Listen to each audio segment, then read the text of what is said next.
Mesdames, Messieurs, bonsoir. Comme vous le voyez, cette émission ce soir, la présentation vous parvient d'une caserne du service d'incendie de Montréal.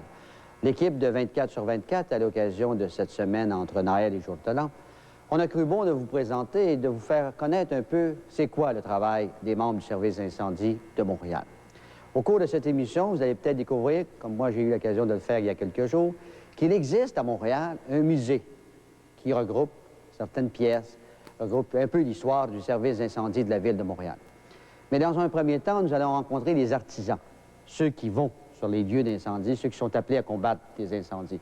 Et il y en a qui ont connu des périodes des fois passablement tristes à l'occasion d'une veille de Noël. On a eu des bons feux dans le temps des fêtes. Des familles plus ou moins démunies qui venaient de tout perdre le jour de Noël ou le jour de l'an, qui dépendait. Fait que c'était peut-être un peu moins comique dans le temps des fêtes que les autres temps de l'année. Le peu qu'ils peuvent avoir et qu'ils perdent pendant que tout le monde se réjouisse dans le temps des fêtes, puis les autres qui sont du jour au lendemain sur la rue, si vous voulez, ça fait toujours quelque chose. Les gens autour de nous qui passent à la rue puis qui nous encouragent, lâchez pas les gars, joyeux Noël, c'est ça finalement qui nous réchauffe le cœur et puis qui fait qu'on va donner notre coup additionnel et puis jusqu'au lendemain, puis on s'en va chez nous avec la satisfaction du devoir accompli.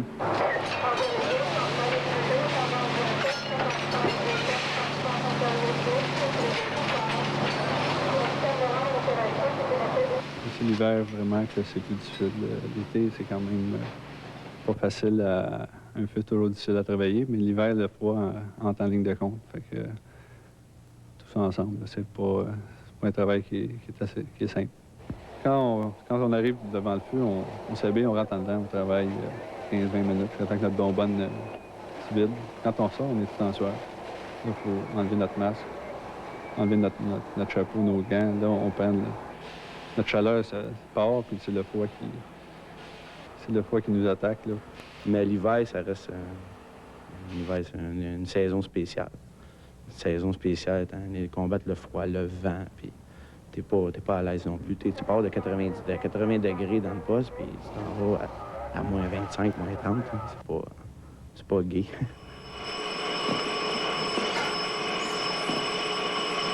Les pompiers qu'on a rencontrés nous ont dit que lorsque l'alerte sonne, ils deviennent très excités.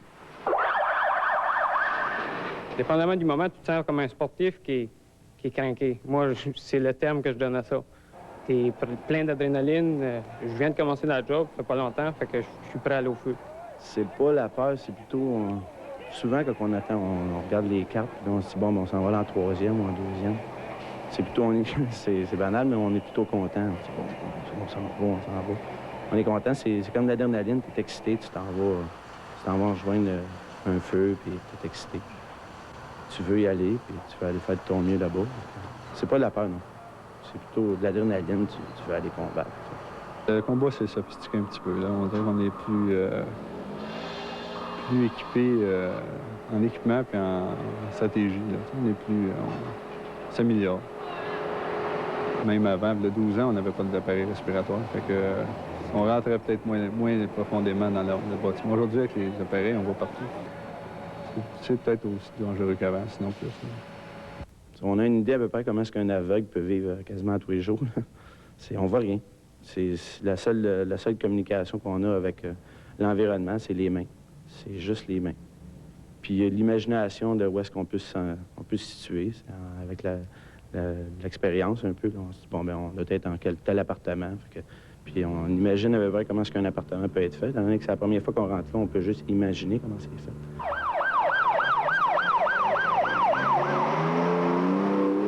Chaque fois qu'ils répondent à un appel de feu, leur vie est en danger. Mais ils ne réalisent pas toujours les risques qu'ils courent. C'est tellement rapide qu'on ne peut pas penser. On n'a pas le temps de penser. On fait ce qu'on a à faire, on s'habille, puis on prend un grand respect, puis on rentre. T'as pas le temps de commencer à jongler, là, à savoir ce qui va se passer. Là. Quand on est sorti avec le premier, on se disait, moi, en tout cas, je me disais, ça me tente pas bien de rentrer. C'était pas intéressant. Là. Le premier, c'était dangereux aux explosions. Là. Quand j'ai main, tu retends un deuxième. Puis c'est ça. À tous les fois qu'on rentrait, là, tu réfléchis un peu, mais t'as pas le temps. Là, tu passes par-dessus. Je pense pas à ce côté-là. Souvent, tu penses plus à combattre. Le feeling que tu vas avoir là, ça, c'est le gros. Après, dépendamment de l'incendie, tu peux y réfléchir, tu dis « Oh, j'ai passé proche ». Mais sur le coup, c'est de quoi que ça se fait trop vite. T'as pas le temps de penser à ça. Et on panique surtout si ça vient mou, puis on ne sait pas tout à fait où ce qu'on est rendu. Là. Des fois, on peut être rendu dans la garde-robe, puis là, on se dit, bon, mais où c'est que je suis? Je tourne en rond. Puis là, après ça, on sort de là. Il arrive d'autres places, comme dans un bungalow, j'ai déjà pris un feu que le plancher s'est effondré juste en avant, là, puis qu'il y a un gars qui venait juste de passer là une minute avant, même pas une minute, il venait juste de passer là. J'ai eu peur. Ça m'est arrivé une fois d'avoir peur, entre autres. J'étais sur le toit d'une maison, il y a eu une explosion. Le toit nous a projetés dans les airs. Durant le moment que tu es à 3 ou 4 pieds du toit de la maison dans les airs, ton cerveau va très, très, très vite. Ça tourne à 100 000 à l'heure. Après, tu te recules, tu dis « Oups ». Là, tu vas y penser. Sur le coup, tu es dans le combat, tu recules, puis tu y vas de l'avant. C'est normal. Mais malheureusement, il arrive que certains d'entre eux y laissent leur vie. On avait entendu qu'il y avait eu un écroulement en se rendant là. Et puis, on a su qu'il y avait... On présumait qu'il y avait des hommes de coincés, qui avaient demandé 3 ambulances. Et puis, quand je suis arrivé, ça faisait peut-être 5 minutes que c'était arrivé, puis j'ai vu des gars qui sortaient vite, puis ils embarquaient dans les ambulances. Puis qu'on a su qu'il y en avait un autre qui était pris. Là, on a plusieurs questions qui se demandent. Es-tu blessé? Es-tu bien mal pris? On va-tu le rejoindre vite? Et de l'impuissance au plus haut niveau, parce que tu te dis, il faut aller chercher, mais il faut que tu y ailles méthodiquement, parce que tu veux pas aggraver la chose, tu veux pas aggraver l'écroulement, tu veux pas aggraver son cas à lui non plus. C'est l'impuissance, c'est sûr. C'est juste ça. C'était pas un feu d'une si grande envergure que ça. Il est devenu une grande envergure étant donné l'effondrement. Mais c'est pas en premier lieu, c'était pas un feu d'une si grande envergure que ça. Puis tu penses à d'autres moments que toi t'as répondu, mettons, ou que d'autres ont répondu à d'autres alertes ou à d'autres feux qui étaient beaucoup plus graves que celui-là. Puis celui-là, en étant, on appelle ça une banalité parce que c'était un petit feu, c'est 0,7 qui est venu 10-12. Mais il y a d'autres feux qui sont plus aggravants que ça puis qui arrivent à rien. Quand on doit vivre la perte d'un confrère, c'est assez spécial. On essaye d'oublier le plus possible, surtout quand on a à répondre à un appel. Puis la journée de Noël, bien, comme je vous ai dit, c'est un petit peu une journée comme les autres. Et puis il faut tout simplement se botter le derrière, puis on continue. Il faut tout simplement pas arrêter. On n'a pas le droit, puis il faut pas justement arrêter. Tu dis, c'est une malchance. Tu n'arrêtes pas ton métier pour ça. Je l'ai choisi, je le fais.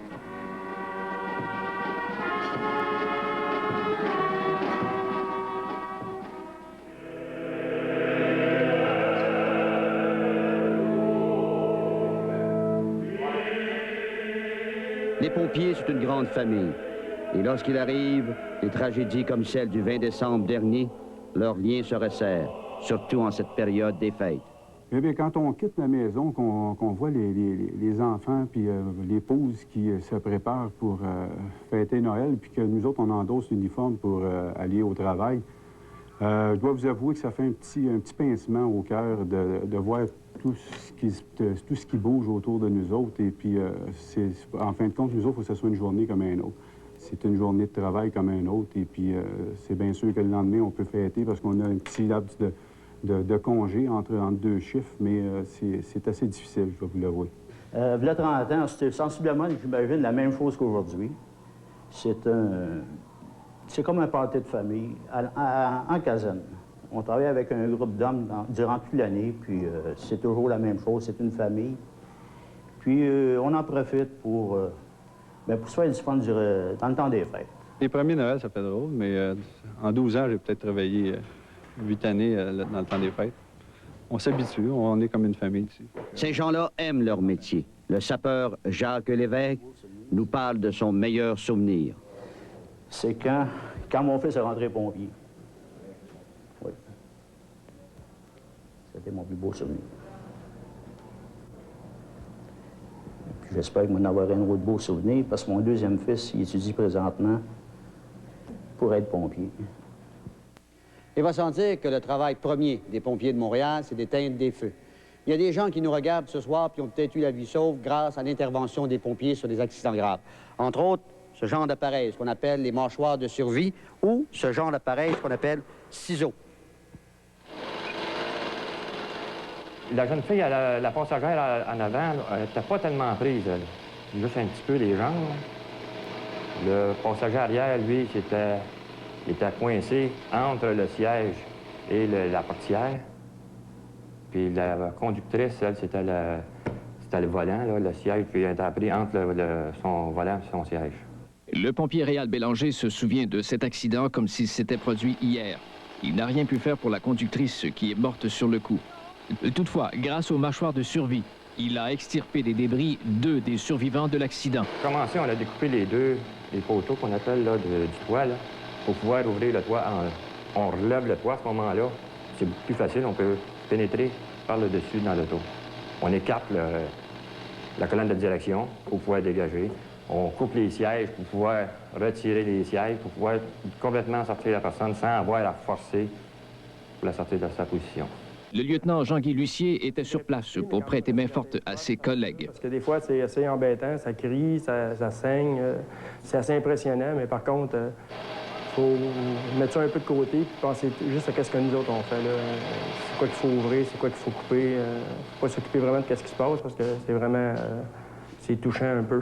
Tout est calculé avec Urgence Santé, de quelle façon qu'on doit procéder. À moins que si eux autres ils disent c'est vraiment urgent, que là, c'est une question de vie ou de mort, c'est une question de minutes. Là, à ce moment-là, il faut, le plus vite possible, la dégager. Ça fait que là, on travaille beaucoup plus rapidement à ce moment-là. Jacques Lévesque a aussi cisaillé la carcasse de la voiture accidentée cette nuit-là. Il est pompier depuis plus de 30 ans. Il ne se gêne pas pour dire que ces 5 années passées dans le secteur de Pointe-aux-Trembles l'ont le plus marqué. C'est des accidents qui m'ont le plus frappé. C'est pas les feux.